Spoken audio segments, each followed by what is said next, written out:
Cette recherche menée en sciences humaines et sociales a été pensée en interaction avec la cité, à l'envers et incluant les publics.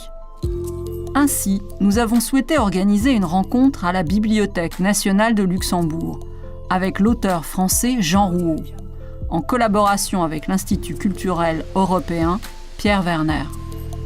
Une autre façon de découvrir cet arpenteur d'espace qui se joue de toutes les frontières et qui est à l'origine du concept de littérature monde.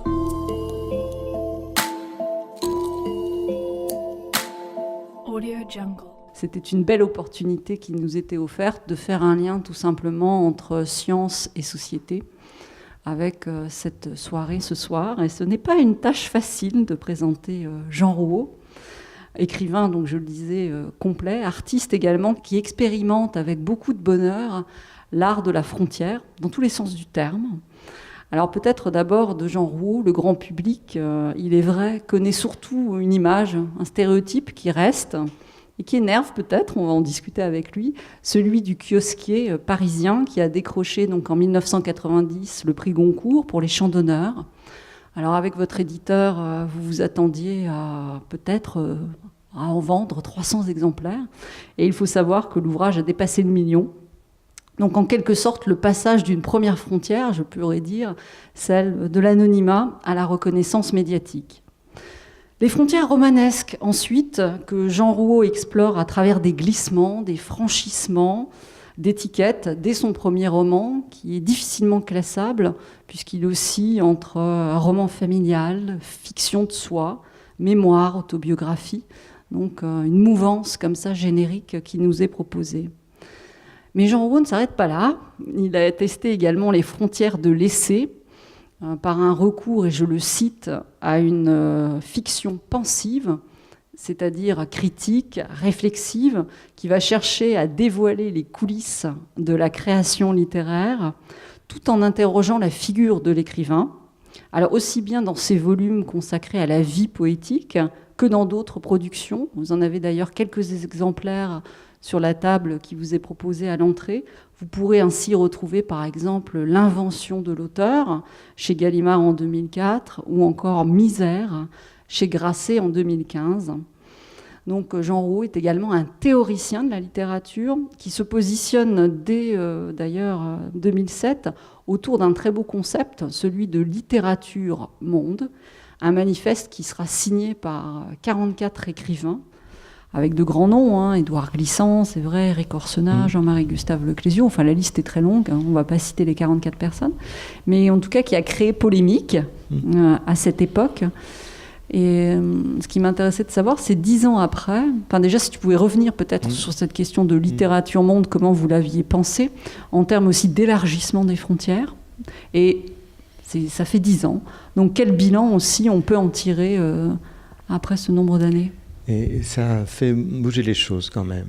Et ce qui était profondément choquant, il y a donc 10 ans, et c'est pour ça que en fait, j'étais allé voir Lebris pour en parler.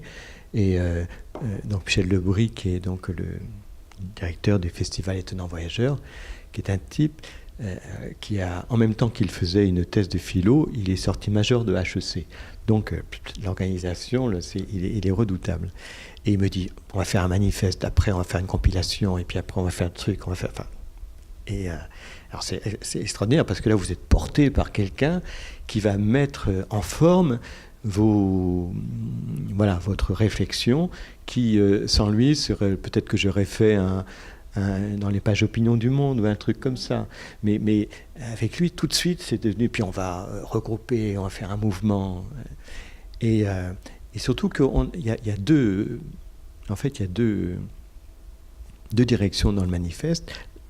La sienne, qui est de développer cette idée d'une littérature ancrée dans le monde et par opposition à une littérature narcissique, et s'enivrant des jeux de langage et de ce qu'on avait connu dans les années 70, comme ça, avec les expérimentations littéraires.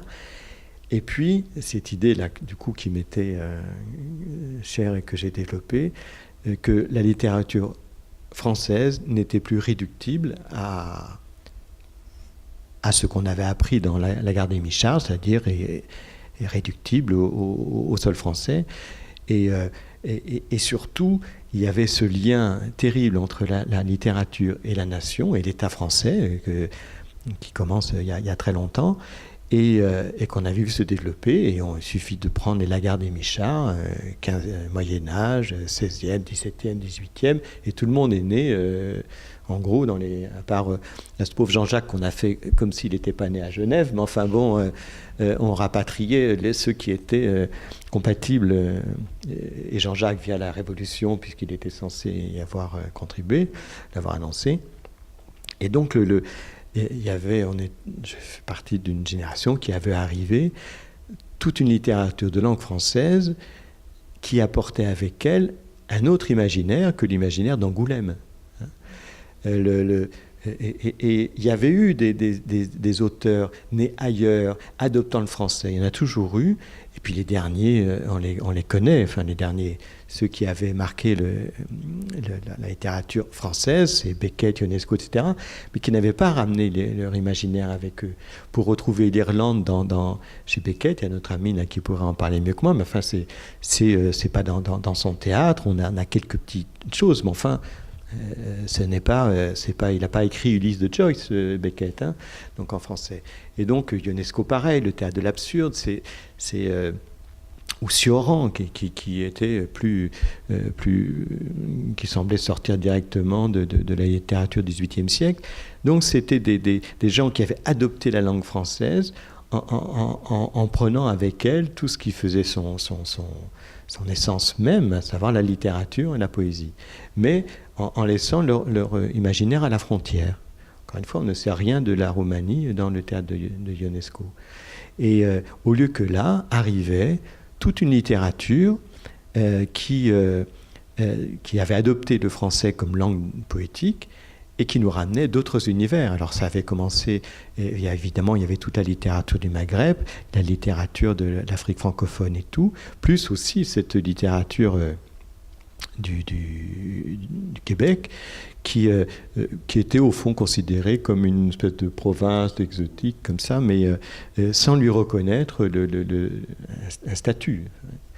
Et donc il y avait quelque chose qui était d'autant plus choquant, et là vraiment, c'est que des gens comme Georges Semprin et Nancy Houston, qui l'un venait d'Espagne et l'autre du Canada, de l'Alberta, étaient facilement intégrés dans la littérature française, mais si vous étiez un peu arabe ou un peu noir, c'était plus compliqué.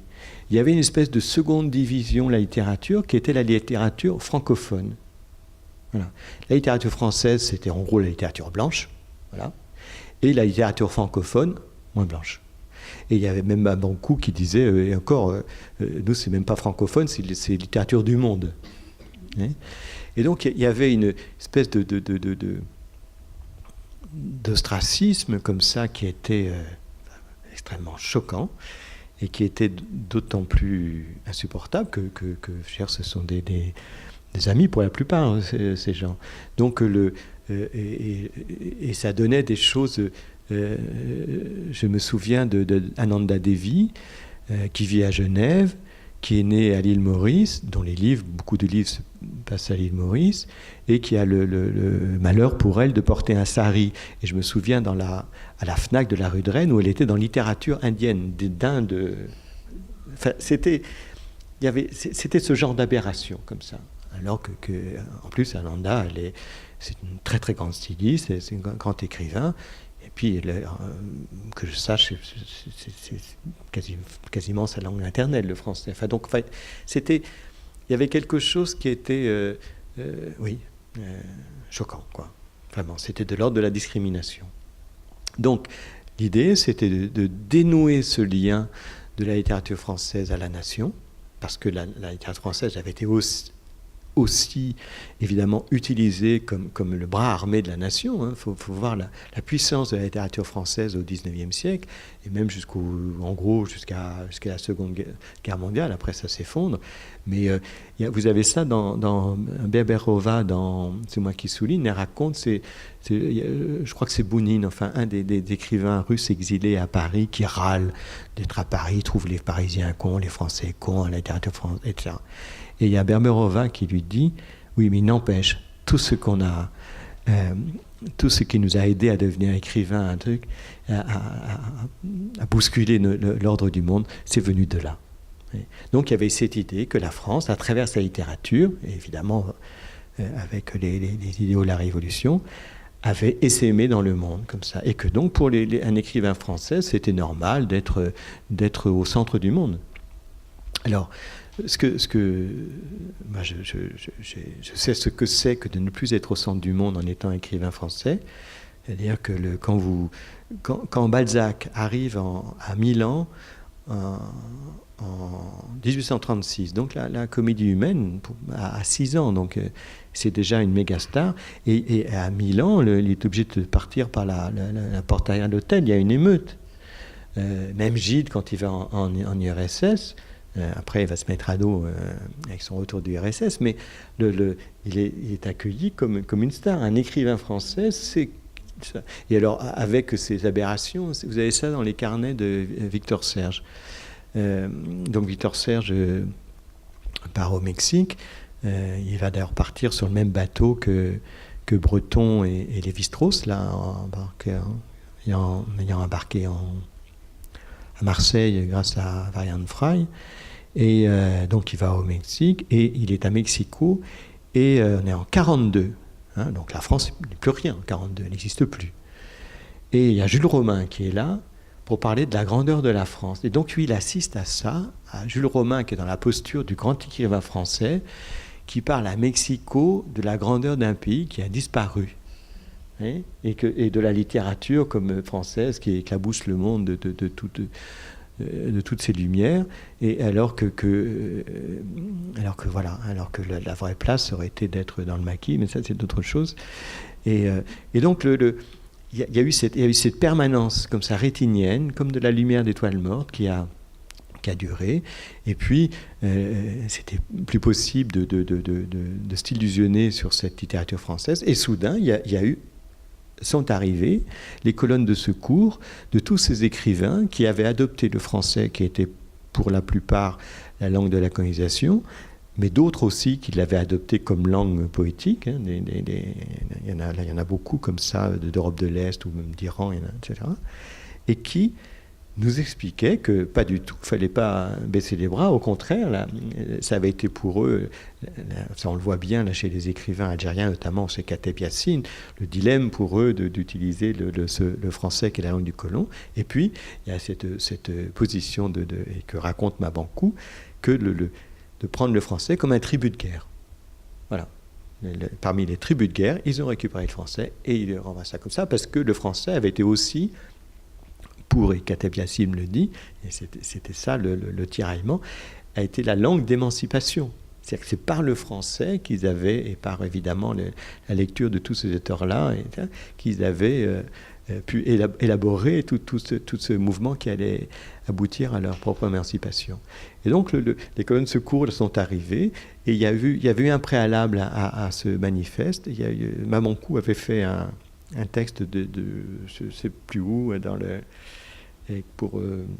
qui avait commencé à s'alarmer de cette chose-là, il y avait visiblement une discrimination entre les écrivains de langue française.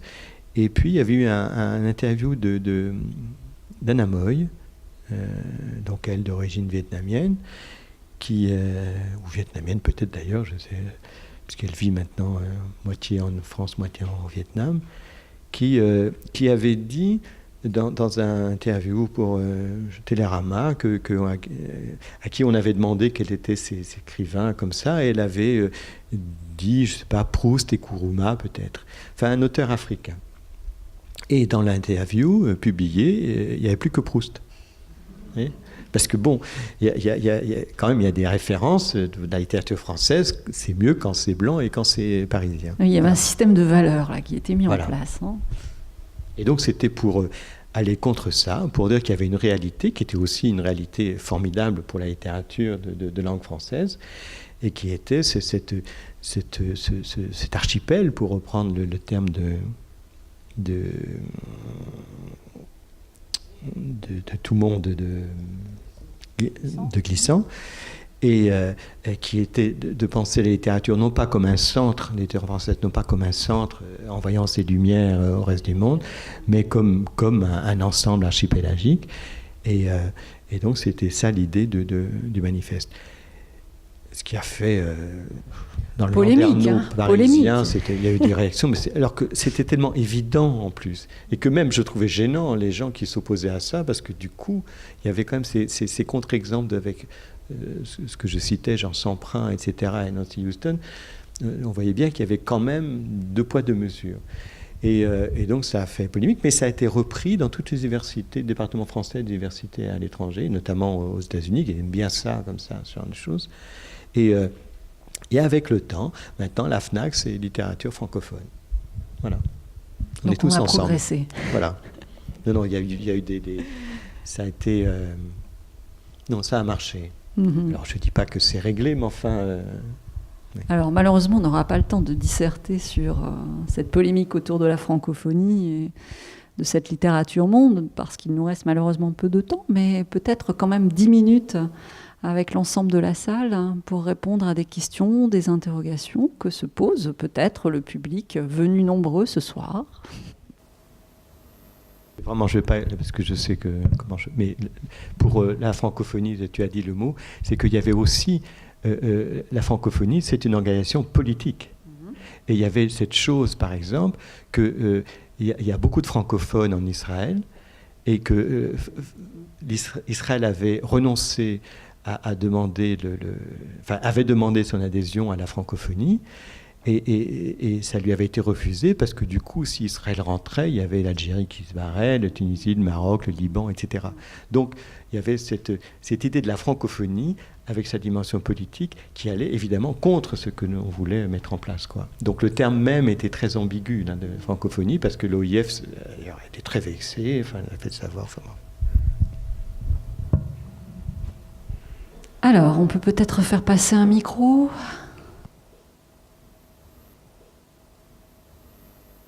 C'est une anecdote, si ma mémoire est bonne, quand l'organisation politique, la francophonie a été lancée, les services culturels de l'ambassade de France à New York ont décidé de traduire la revue qui s'appelait en français Francophonie. C'est une revue sur papier glacé, la politique officielle de la France pour promouvoir la francophonie dans le monde entier. Mais comme le monde entier ne parlait pas français, ils ont décidé de faire une traduction en anglais américain qui s'intitulait Francophony. Et comme tout le monde le sait, avec un EY à la fin, le phony, c'est le faux. Alors je me suis dit, si c'est ça la francophonie, bonjour les dégâts. Je voulais revenir au cerveau poétique, parce que, hormis donc les habitants des grottes de Lascaux et peut-être Montaigne, parce qu'il est vraiment, je crois, un exemple paradigmatique de ce cerveau, une incarnation de ce cerveau poétique, et hormis peut-être Breton, Aragon, est-ce qu'il y a encore de nos jours vraiment des écrivains qu'on pourrait rattacher à cette mouvance, ou justement est-ce qu'il est en péril et comment faire pour oui.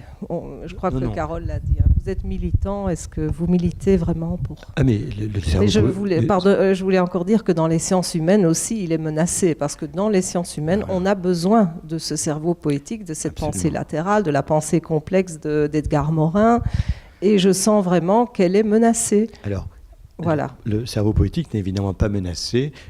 Partout où il y a une création poétique, que ce soit le roman, la poésie, etc., c'est lui qui marche. Donc c'est le cerveau poétique comme mode d'élucidation. Et ce que vous soulevez dans les sciences humaines, c'est que pour des raisons de publication, pour des raisons d'influence, la plupart des penseurs français maintenant publient leurs contributions directement en anglais. Il est évident qu'il y a une pensée qui s'élabore à travers une langue. Hein, et que c'est pas vous avez beau parler bien une langue, c'est évident que vous appauvrissez votre propre pensée. Hein, et ça, je l'ai vécu dans une expérience comme ça de lecture simultanée en français et en anglais. C'était à Londres. Et je raconte dans Des Hommes illustres, c'est vraiment presque autobiographique, c'est le récit de la mort de mon père. Donc il tombe comme ça un lendemain de Noël, ma mère affolée, et qui appelle, on avait un oncle, c'était un cousin de mon père, enfin bref, qu'on appelait l'oncle, et qui arrive, et elle l'accueille, et dans le texte, je parle de l'imminente jeune veuve. C'est-à-dire cette idée que, voilà, son mari, notre père, est en train de râler dans la salle de bain, il n'est pas encore mort, mais c'est imminent. Et dans la traduction anglaise, c'était devenu « The Future Young Widow », ce qui n'est pas pareil quand même. Voyez. Donc, alors, un auteur anglais aurait trouvé, évidemment, comment dire ça. Hein, mais on voit que dans ce saut de langue, il y avait un vrai appauvrissement de la pensée poétique, du coup. Et c'est un vrai problème dans les sciences sociales, là, cet usage de l'anglais pour avoir accès au classement mondial comme ça, de je ne sais quoi, et qu'une pensée ne s'élabore qu'à travers une langue. Enfin, la pensée poétique, c'est aussi une formulation, parce que ce que je disais tout à l'heure à propos de Chauvet, Lascaux, etc., c'est que avant que de rentrer dans la grotte pour peindre les murs, les parois, il est évident que c'est une pensée qui s'est élaborée à travers un récit. On a construit un récit comme toutes les cosmogonies. Alors c'est des récits, alors on trouve étranges les cosmogonies aztèques, etc.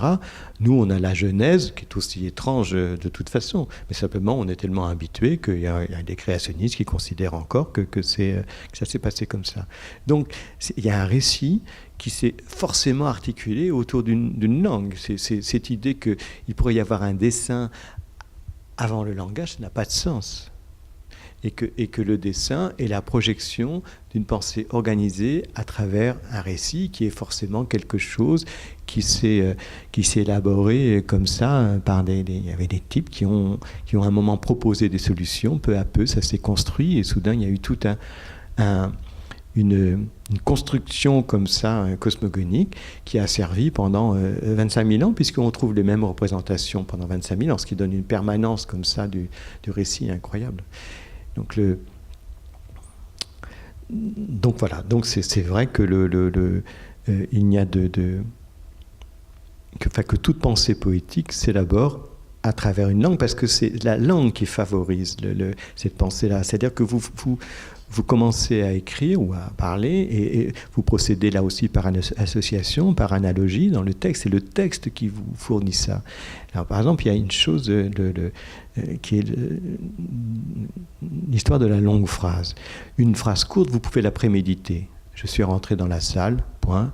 Il y avait du monde, m'attendait, j'ai pris un micro, on a discuté, etc. Vous pouvez concevoir ces phrases, une phrase courte comme ça. Pas une phrase longue. Une phrase longue, elle se construit à vue. C'est comme une particule quantique comme ça qui développe son propre espace-temps. Vous ne pouvez pas la préméditer. Et vous avez quelque chose qui est à l'intérieur de la langue française, qui est la syntaxe, qui par ce jeu comme ça des propositions subordonnées, complétives, etc., relatives, permet de dilater cette pensée-là comme ça du récit, et vous pouvez du coup découvrir. C'est comme un grand filet dérivant et que vous tirez et puis vous ramenez comme ça des tas de choses qui fonctionnent par association, par analogie. C'est ce que j'appelle l'effet marabout, bout de ficelle, selle de cheval, etc. Et qui est d'une richesse inouïe et qui est provoqué par la langue même.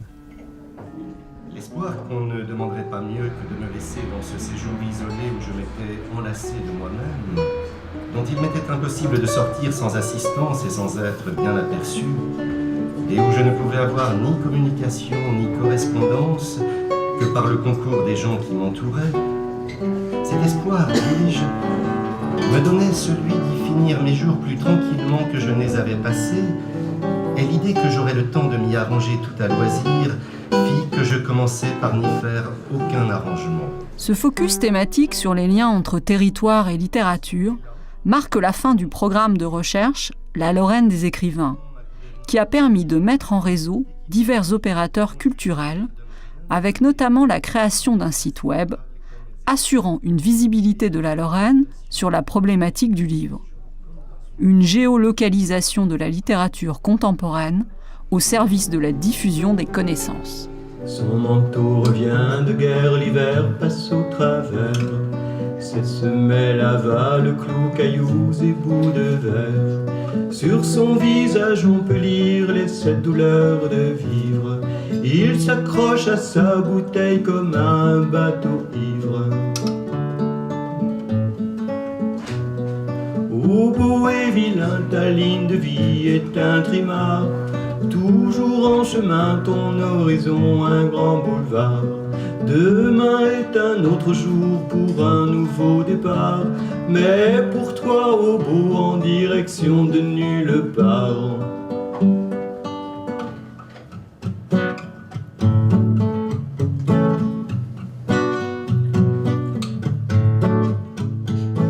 Pour nous, chercheurs du Centre de recherche sur les médiations, ce départ annonce le lancement d'un nouveau programme scientifique, portant sur la création d'un observatoire du milieu littéraire franco-luxembourgeois. Il s'agit de poursuivre nos investigations sur la figure de l'écrivain et les médiations autour de la littérature contemporaine.